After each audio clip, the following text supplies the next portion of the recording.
bigger than that, huh, man? Oh, yeah. He'll do it, huh? Get out of the way.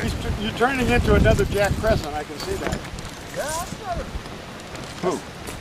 Jack Crescent, good friends with Steve Watts. And Oh. he always breaking up that damn quartzite back east with those wooden billets. This is the only thing I'll use in basalt. Uh-huh. It'll flat flake basalt. There's nothing else to do. Wow. Huh. There's any of the hardwoods, but Yeah, every time I see Jack, I always say, get yourself some good rock for a change, buddy. yeah. I haven't seen him in 6-7 years, I don't think. Well, last time I seen him was here, I think. You know what Mount Mahogany is? Yeah. This is Mount Mahogany. Oh, okay. The termites need carbide teeth to get into this. It's Just don't ever go looking for that with Steve Watts. Oh, one day. Hear that story about him? no, but A bunch of guys up on the west side of Big Glass. yeah. Drove up halfway up the hill. And he says, now boys, right up there about a quarter of a mile, there's a big road. They go walking on Jim Smith. Great. He's the one who wants to watch.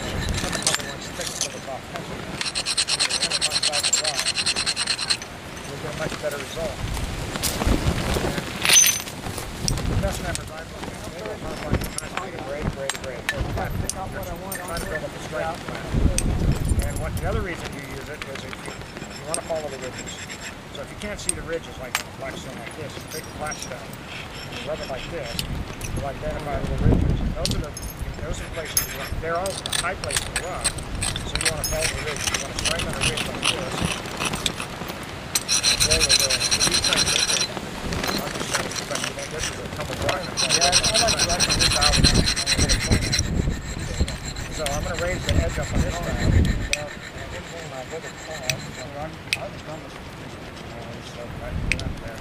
And I forgot I had uses for the heat treating too. So I got You got something mixed in for heat treating? For heat treating? Yeah, jobs for the Yeah.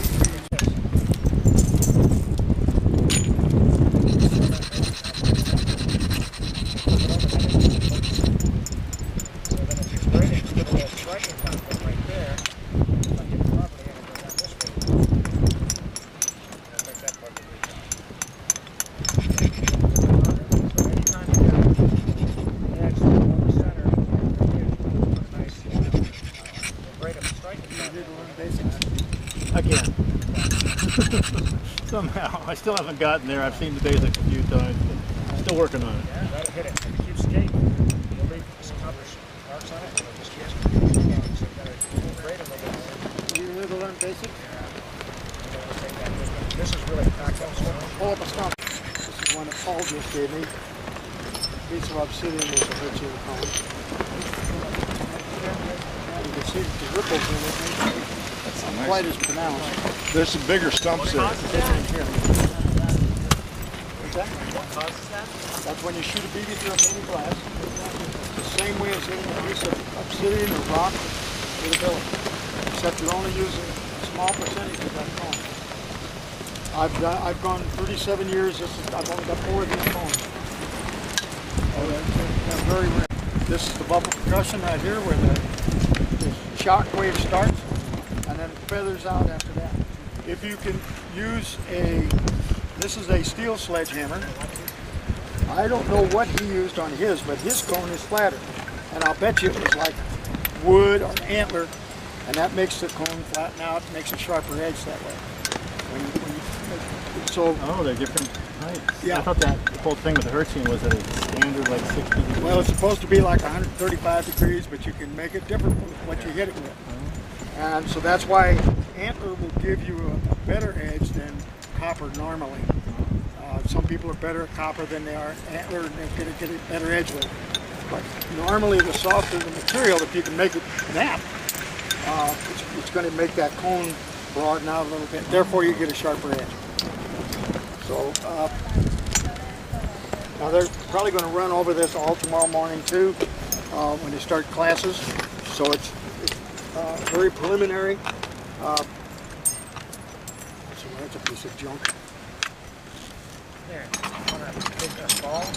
I got one of my pieces in here that I'm going to use for my. I might want that for my micro drill class, so I've got a piece of my stuff out of here. Starting to think, Larry, you don't like it sitting. I don't work well with it sitting, but I don't dislike it. I just bleed too much.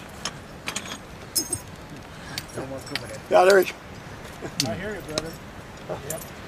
So really the toolkit is fairly basic.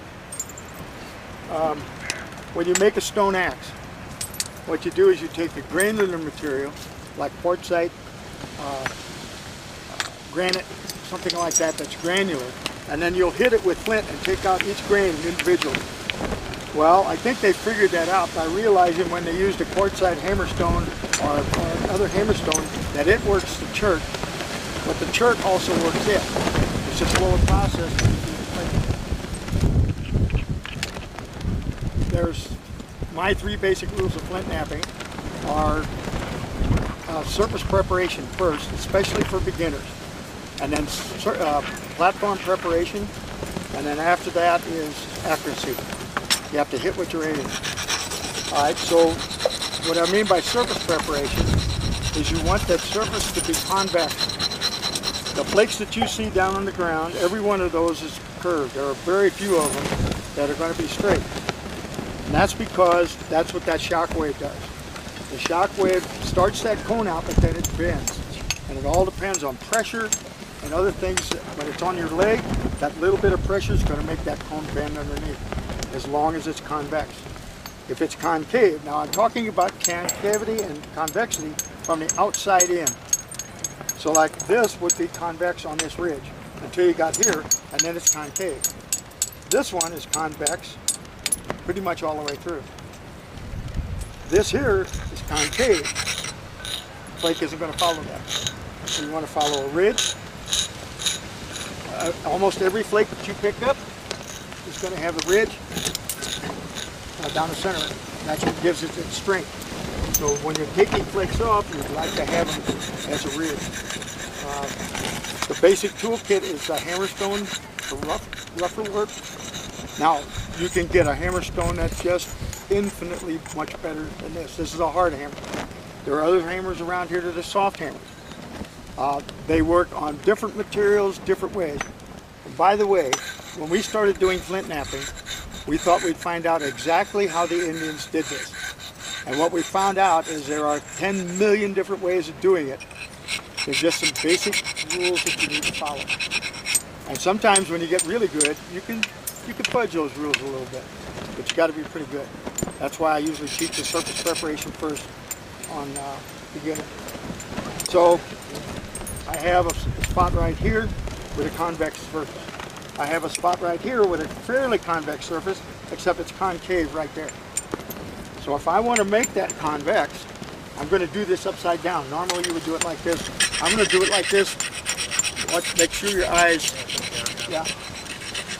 And you're going to see how this is going to turn into a convex surface. Take these longer flakes. Now it's convex. Right there. And that's enough to change the way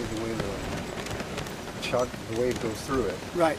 And all those little pieces that came off are little tiny cones, little sections of the cone that came off to do it. I've got this little peak right here. I'll probably take a little of that off, like that. All right, so there's rule number 1, surface preparation. Then you need platform preparation. Platform preparation is, that's the place where that Hertzian cone begins. So I want this Hertzian cone to begin right here. So when I hit it, let's say that this was flat and I hit straight down. You can see that cone's going to go out into space.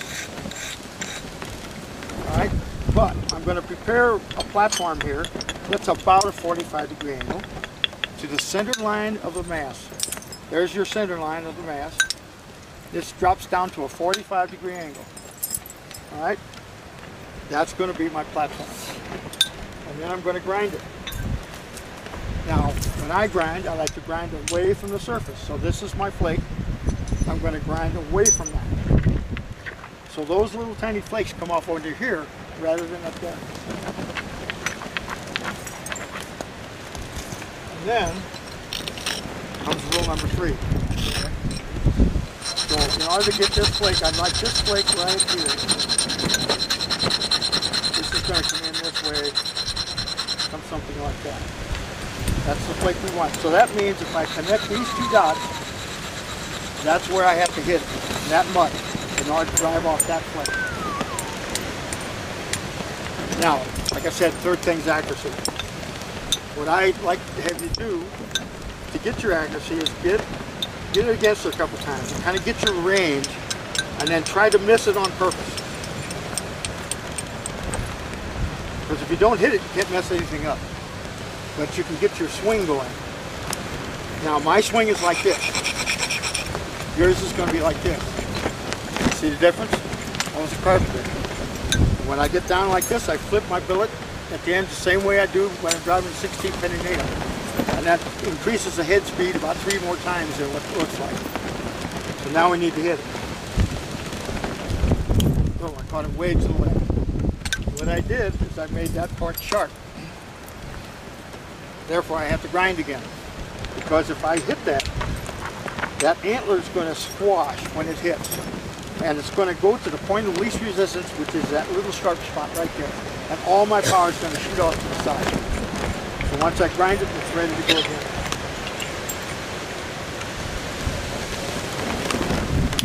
There, now we got it. That's the flake we want. You want to be that controlled if you can. There's going to be instances where you can't seem to get that.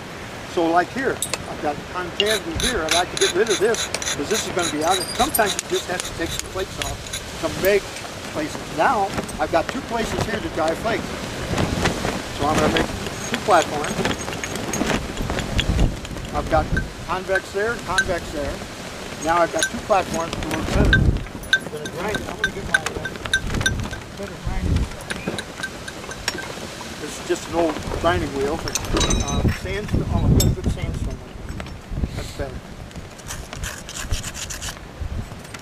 And now I've got 2 platforms, there and there. I'm going to take the first one up here, and that's going to thin.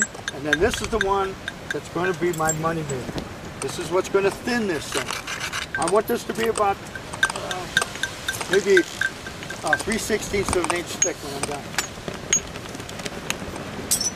So thin. Oh, I caught it way too much. So I'm going to regrind. Oh, no, come on. There we go. So with that blow, I thinned a 1/4 of an inch on the inside. What the idea is to use the outside to preserve enough on the inside so that you have something left. Okay, so that's why these platforms are so important. Now I've got a nice one here, but it's concave right there. So I'm going to turn it over and dry some sharp flakes out there if I can. Ooh, that's not a good one. I'll work in it like this. Now I've got it. It'd be better to take it to here rather than here because the step fracture will stop it. Now a step fracture is when a flake goes in and stops and jumps straight up. A hinge fracture is when it goes in and then it kind of bounces back and you can take it and hinge it on that spot. The reverse hinge is when it goes in and it dives down. All of those things are your mortal enemies. They will cost you length, width, or both.